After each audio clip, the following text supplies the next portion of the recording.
have all of that out of the way, let's awake Burns from his slumber. You like my new bed? It's great. Does it look good? It does. But you know what else looked good, Josh? And you know what? Obviously, you're gonna go first. You can talk, but you know how the way look good. Ended, but I don't think you have to be all very negative here about this Bears game. Yes, I really don't. I want to hear your thoughts, but after watching the highlights, it's not all bad. It really isn't. But go ahead.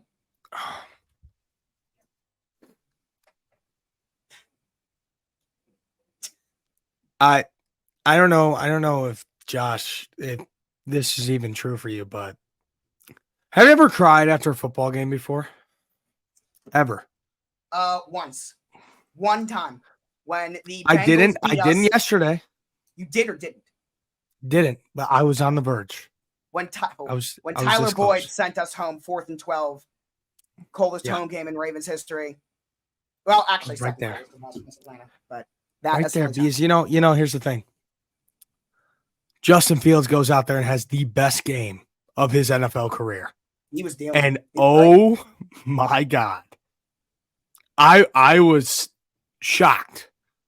But then right when the Broncos went down and scored that touchdown and it was 28-14, I'm like, I had that weird feeling in my stomach. Because I know who we are. Right. We're the Chicago fucking Bears. And what do the Chicago Bears do? They lose and they blow stupid fucking games that they shouldn't lose. They shouldn't have lost that game. You let down that Chicago Bears defense and Matt Eberflus. It looked like he was on drugs on the sideline after he lost. He was sitting there. He did this like 10 times to his hair.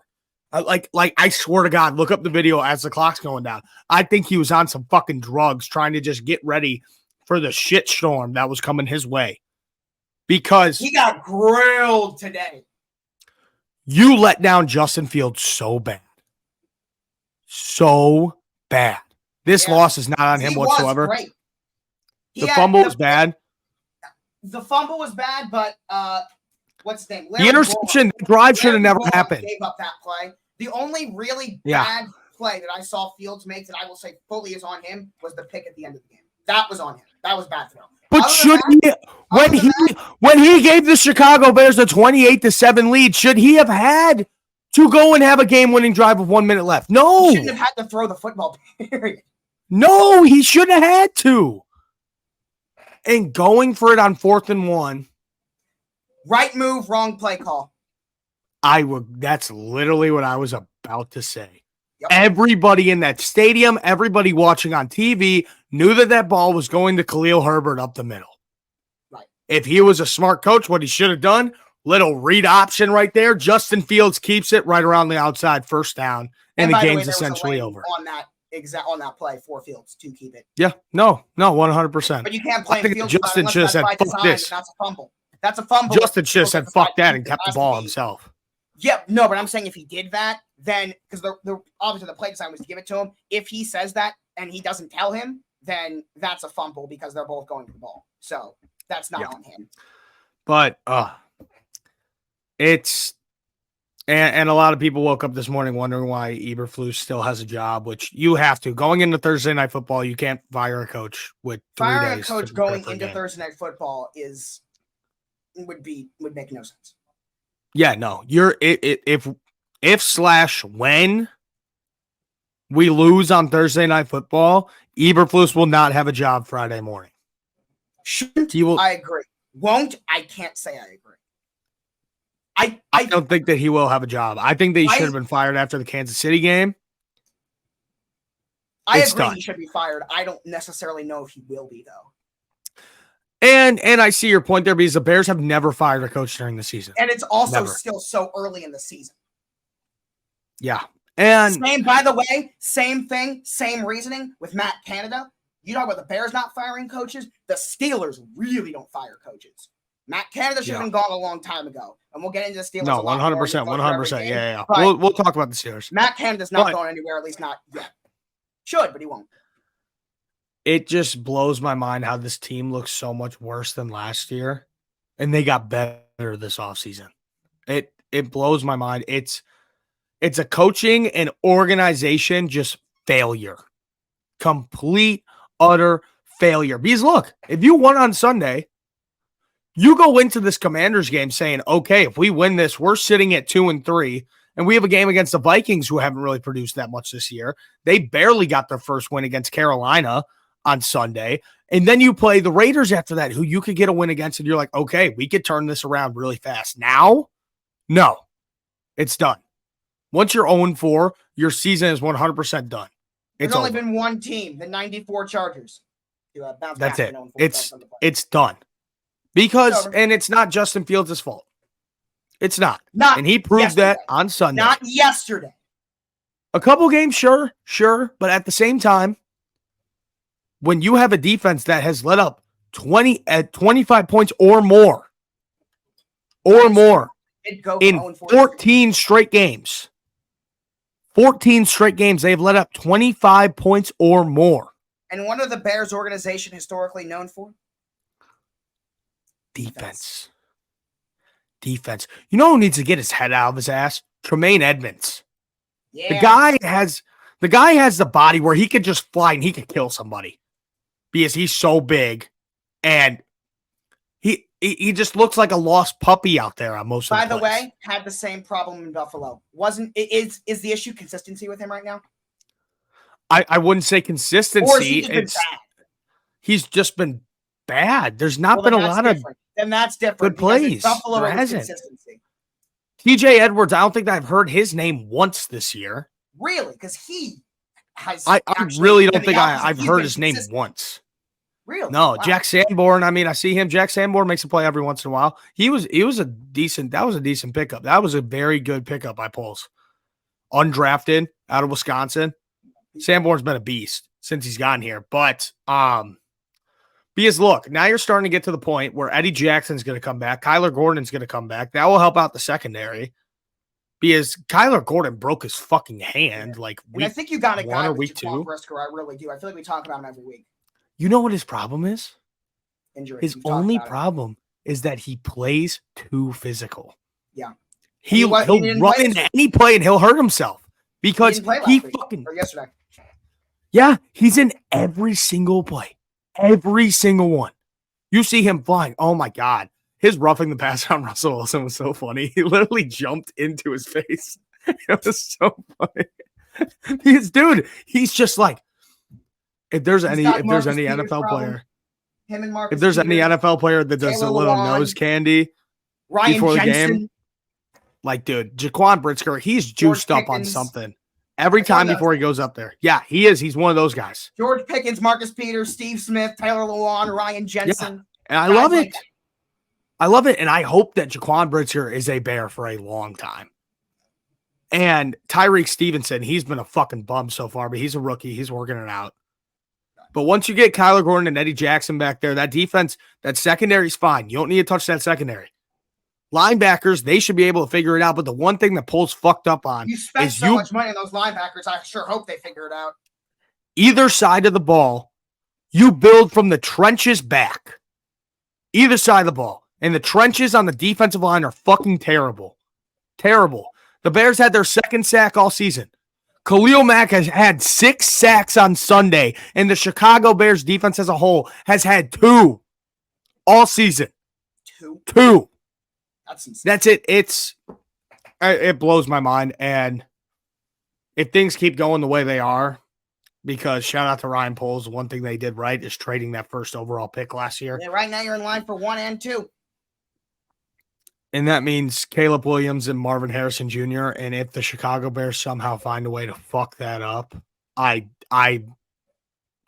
they should be an XFL team if you fuck up Caleb Williams and Marvin Harrison Jr. Relegate them. They really should be. I'm excited for that, but at the same time, here's my question.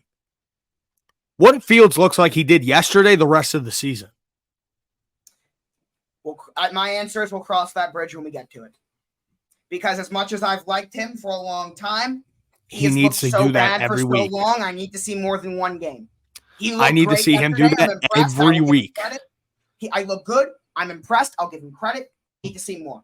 I need to see more than just yesterday because it was against Denver, the same defense that allowed 70 points.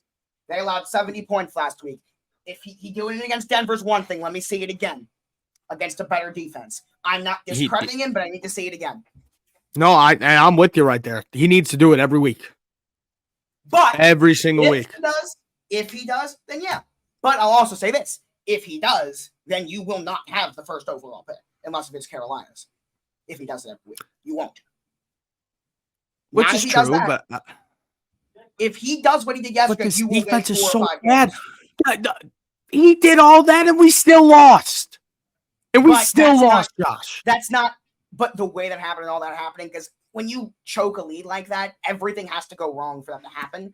So with a quarterback playing like that, 9 times out of 10, you're going to wind up winning. So I'm not going to just say, oh, because they wound up losing yesterday, that's going to happen. Like if he plays like that every single week, hypothetically, you're going to finish the year with 4 or 5 wins, which would not be Did you see him after the game?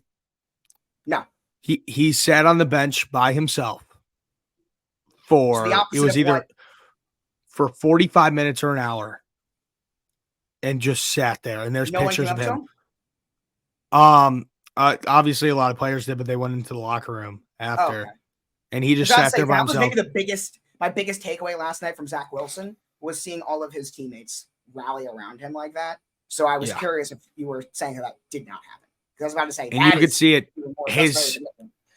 There were tears flowing down his face. He just couldn't believe it. He couldn't believe it. And I feel so bad for him. Yeah, so bad. Do you know how big that would have been for that kid if they won that game? Not just for the team, for his confidence.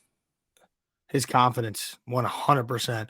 But I think that this week, that's what the Bears need to hammer into him these next 3 days is saying, look, you did an incredible job. And if you do that every week, that will not be the same result.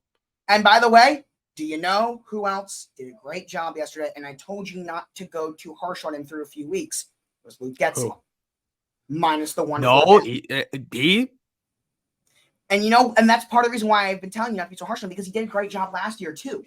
So while he did not do a good job through 3 weeks, this is why I told you to slow down on saying to fire him. And because he has proven to do a good job. It was sure, but it was bad. It was really, really, really bad the first 3 weeks. Well, my comparison to you is what happened in Baltimore with Greg Roman.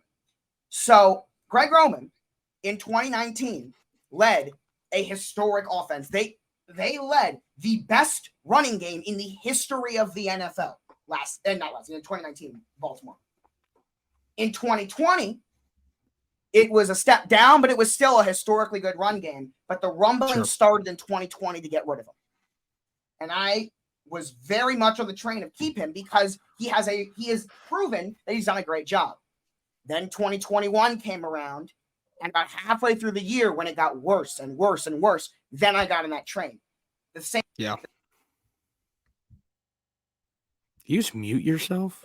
I think my mic unplugged is what happened actually. Oh, really? But put it in where if that were continuing, then you have the conversation. But Getsy had earned those couple extra passes, which is what I gave to Roman, but then he proved that he didn't deserve it. So if Getsy would have went down that line, then it would have been that. But he wasn't there yet.